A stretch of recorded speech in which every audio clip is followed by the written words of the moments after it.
இந்த வருடத்தை நாம் மங்களகரமாக கொண்டாடலாம், மங்களகரமா ஆரம்பிக்கலாம்.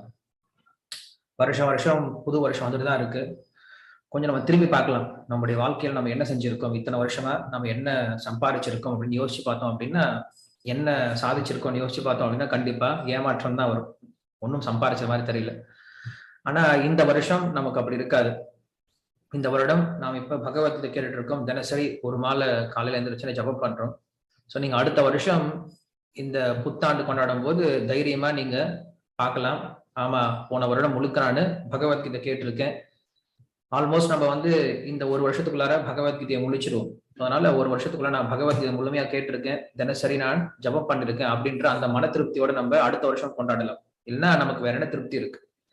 உண்மையில எந்த ஒரு நாளானது பக்தியோட தொடங்கலையோ, எந்த ஒரு நாளானது பக்தியால் நிரப்பப்படலையோ, அந்த நாள் அப்படிங்கிறது வீணான நாள் தான். யாருக்கும் எந்த பிரயோஜனம் எல்லாம் போயிடுது. மற்றதெல்லாம் கனவு போல போயிடுது. இந்த உலகத்துல நம்ம அனுபவிக்கக்கூடிய இன்பமோ துன்பமோ எல்லாம் எப்படி இருக்கு அப்படின்னா ஒரு கனவை போல இருக்கு. எதுவுமே நமக்கு நிரந்தரமானது கிடையாது, இது உண்மையானதும் கிடையாது. நீங்க கொஞ்சம் யோசிச்சு பார்க்கலாம். கொஞ்சம் யோசிச்சு பாருங்க. இப்ப நம்ம வாழ்க்கையில எதெல்லாம் நம்ம பெரிய சந்தோஷம் நினைச்சிட்டு இருந்தோமோ, ஒரு ஒரு 5 வருஷத்துக்கு முன்னாடி, 2 வருஷத்துக்கு முன்னாடி, இல்ல போன மாசம் கூட எந்த ஒரு விஷயத்த நம்ம ரொம்ப சந்தோஷமான விஷயம் நினைச்சிட்டு இருந்தோமோ அந்த விஷயத்த போய் யோசிச்சு பாருங்களேன், கனவு போல இருக்கும். அதே போல துக்கம், ஒரு பெரிய கஷ்டம் வந்துடுச்சு, ஐயோ இவ்வளவு பெரிய கஷ்டத்துல இருக்கனே அப்படின்னு நினைச்சிட்டு ஒரு கட்டத்துல ரொம்ப கஷ்டப்பட்டிருப்போம், ரொம்ப அழுதுருப்போம், ரொம்ப கவலைப்பட்டிருப்போம். ஆனா இப்ப அந்த கஷ்டத்தை பத்தி யோசிச்சு பாருங்க, கனவு போல நம்மளுக்கு மறைஞ்சு போயிருக்கும். உண்மையில ஒருத்தன் நம்ம கனவு காணும் பொழுது அந்த கனவுல வரக்கூடிய இன்பமோ துன்பமோ எந்திரிச்ச உடனே அவனுக்கு மறந்து போயிடும். அது போல இந்த வாழ்க்கையிலும் இந்த ஆத்மாவிற்கு இந்த உடம்போட எந்த இன்பமும் துன்பமும் கிடையாது. இந்த உடல்ல வரக்கூடிய இன்ப துன்பங்கள்லாம் வெறும் கனவுல வரக்கூடிய இன்ப துன்பங்களை போன்றதுதான்.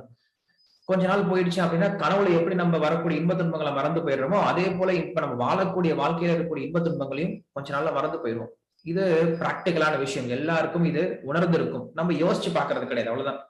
இன்னைக்கு முடிஞ்சா நீங்க யோசிச்சு பாருங்க, உங்க வாழ்க்கையில நடந்த மிகப்பெரிய சந்தோஷமான விஷயம் அப்படின்னு ஏதாவது ஒண்ணு இருக்கும். அந்த விஷயத்தை இப்ப யோசிச்சு பாருங்களேன், கனவு போல மறைஞ்சிருக்கும், கனவு போலதான் இருக்கும். அதை நீங்க இப்ப ஃபீல் பண்ண முடியாது.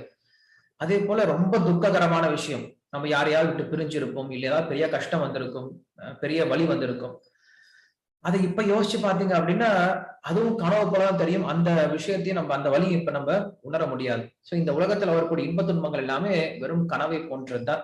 அதனால இந்த உலகத்தினுடைய இன்ப துன்பங்களை பற்றி நம்ம அதிகம் யோசிக்காம நாம் யோசிக்க வேண்டியது, நம்முடைய நாளை எப்படி பகவானுக்காக அர்ப்பணிப்பது, நம்முடைய நாளை எப்படி மற்றவர்களுடைய உதவிக்காக அர்ப்பணிப்பது அப்படின்ற விஷயத்தை யோசிக்க ஆரம்பிச்சோம் அப்படின்னா நம்முடைய வாழ்க்கையானது பூர்ணத்துவத்தை அடையும். இறுதியில் நம்ம பகவானை அடைவது அப்படிங்கிறது சித்தமான விஷயமா இருக்கும். அதனாலதான் ஒவ்வொரு வருடமும் நம்ம ஒரு உறுதிமொழி எடுத்துக்கணும். இந்த வருடம் நான் இன்னும் என்ன பண்ண போறேன், அதிகமா என்னுடைய நாளை, என்னுடைய நேரத்தை ஆன்மீகத்துக்கு உபயோகப்படுத்த போறேன் அப்படின்ட்டு என்ன பண்ண உறுதிமொழி எடுத்துக்கணும்.